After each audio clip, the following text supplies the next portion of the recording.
Right, we are getting back onto some serious topics now. We are. We're talking about those of us who ruin it for everyone. There's two people that I'm going to mention now, and they are, as you mentioned previously, they are sort of just like they're emblematic of a wider problem, perhaps. Yes. These are Julie Bindel and Milo Yiannopoulos. Yeah, him, that guy, the one who was. Yiannopoulos. I recognise neither name. The one who's not going to be coming for us on Twitter because they literally banned him from Twitter. Yeah. Yeah, for being a horrendous, horrible, terrible person. Explain to me who these people are, please. Okay, so these are people who are both ostensibly part of the. They are people. Well, yes. Firstly. Yes, glad we got that out of the way. Who are ostensibly part of the LGBT community, but seem to spend all of their time attacking other elements of said LGBT community, or indeed, being kind of racist or Islamophobic, or particularly in Yiannopoulos' case. So this is a gay guy, who's got the stupidest bleach blonde hair you've ever seen, who is the absolute darling of the neo-Nazis in America. Let's not attack the minority blondes here. Serious? It's not natural. He chose the blonde lifestyle. Yeah, exactly. And he's making a terrible mess of it, to be perfectly honest. Also, so he's, when he makes a point about saying, what's he done? Let me talk and I'll tell you. He's on Twitter. He has followers of the alt-right / neo-Nazis in America who are Trump supporters, largely. Yes. So he spoke out in favour of Senator Trumpington. I know that's not his title or his name, but is this fellow an American? I think yes, but I think he was educated in England. I'm seeing stories that when he went to school in London or something. I can't remember. I try to avoid anything where I see him actually speaking. So I've not heard his accent. He now does like talks and stuff along with. We spoke last time you were on of Martin Shkreli, Farmer Bro, the guy who bought the rights to a drug that is used for that, among other things, and jacked up the price by 5,000%. So these two are besties, essentially. Now, Yiannopoulos does these whole speaking tours. One of them was quite recently at a university, was protested and sort of stopped.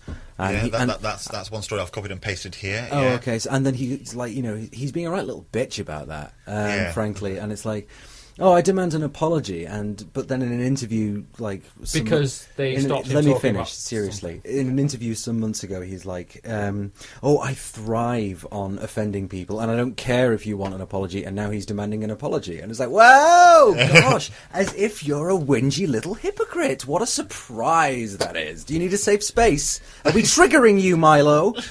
So,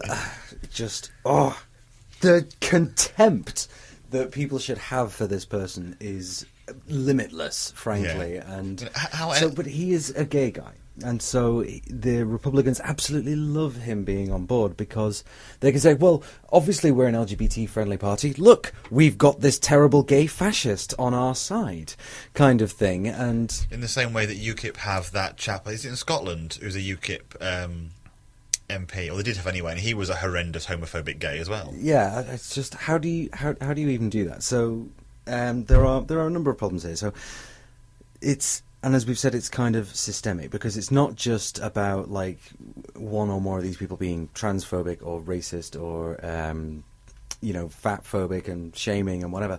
It's usually that they are all of those things.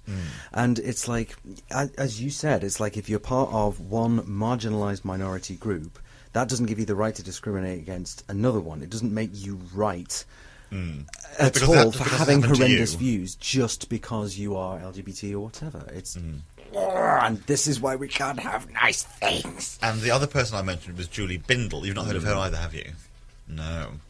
I have heard of her, actually. You have? I don't know much about her. She's due in Manchester this very weekend, tomorrow in fact, to give a talk as part of LGBT History Month, and there's been quite a lot of vocal opposition. Vocal opposition. I was trying to think how to politely phrase it against her speaking, because she is what is called a TERF, or TERF. Trans excluding radical feminist. Yeah. But she's a SWERF as well, so sex worker exclusionary. So to say that, well, if you choose to be a sex worker, not. Oh, I do know about her. Yeah. You were talking about her. Yeah. If you choose to be a sex worker, you don't deserve the benefits of feminism, and you're not a real woman, and etc. and all that sort of nonsense, horrible rhetoric. Yes. So She's transphobic. Yes. Yeah. Among other things. So. Yeah, it's almost this sort of this strange mentality of, it's like we mentioned briefly before. I've been crapped on, so I can crap on others. Like that isn't how it works. I mean, Julia Bindel has fought her entire life for the cause of feminism and equal rights for women who have been an oppressed group for Does she quite a long time. perhaps take it too far?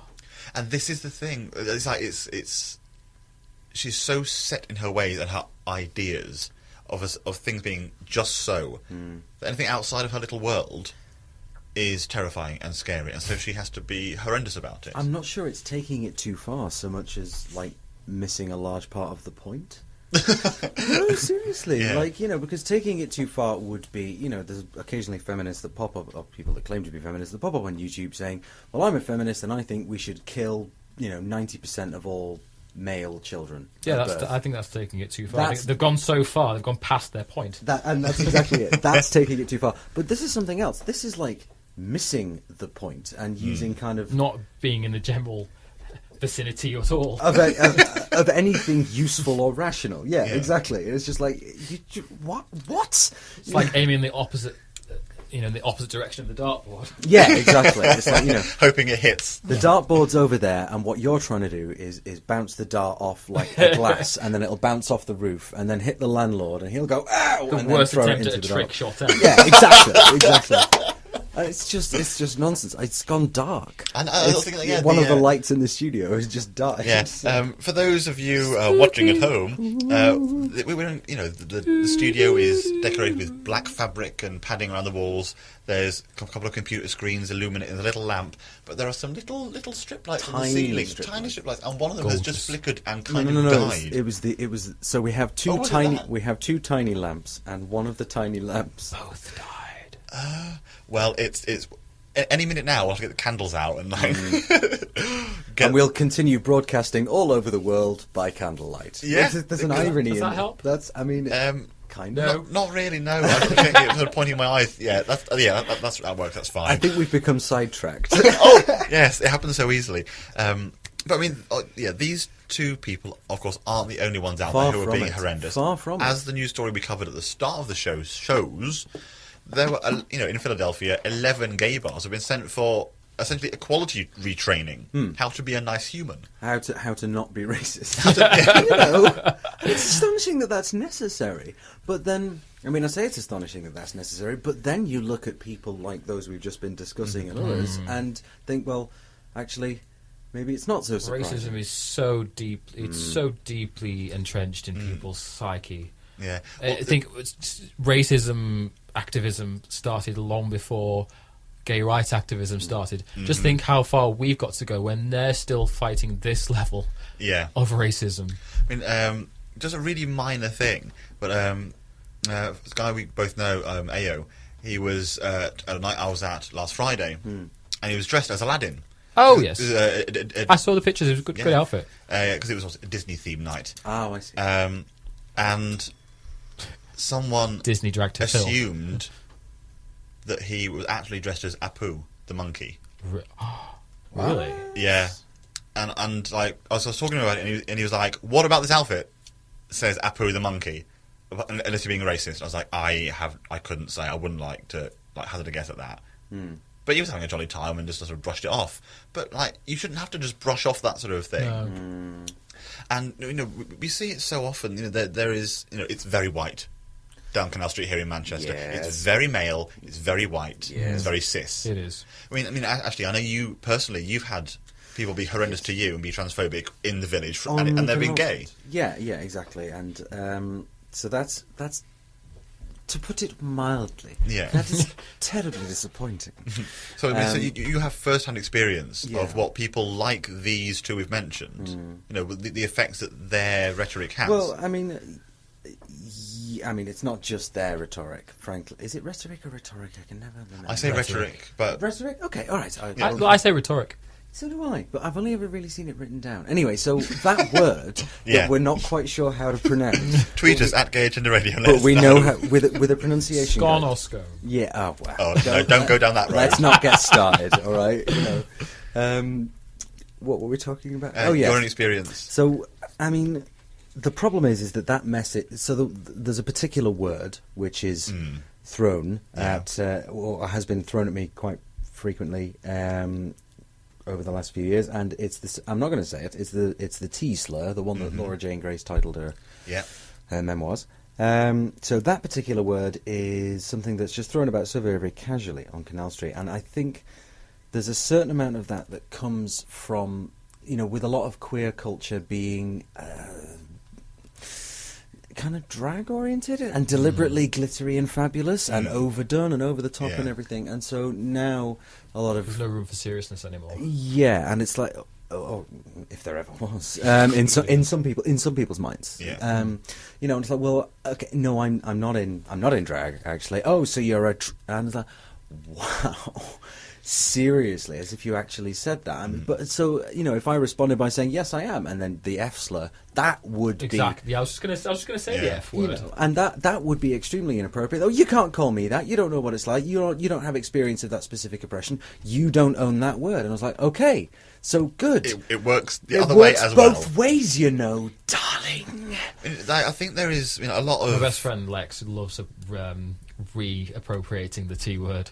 She has her T girls, and they go for the nice days out, drink Richmond tea rooms, which is fine. But I mean, I would never use that word to describe myself, even ironically or in a reclaiming sense, because I've had it hurled at me so many times by people that are insulting me or actually threatening me. And I don't want to reclaim it. I don't want it to be used casually towards me, and I do feel a bit strange about people it's very that personal, do that. Isn't it? It is, exactly. And it's only it's down to that person to use it or not. I mean, no one else. The sort of the black community have reclaimed the N-word to a degree, but it's still used against them. Yes. Yeah. And the gay community have reclaimed several words. I mean, queer's definitely one of them, isn't it? Yeah, and reclaiming it and using it ourselves to a degree, for me anyway, it reduces the power of those who use it against me. Obviously, this is my own personal sort of take on it. So if they want to use horrendous slur against me, because I use it casually about myself, amusedly, because it's a stupid, silly word, for me personally, I'm taking away its power. So when they say it to me, I'm like, you're an idiot, because that has no effect. Like, say something new.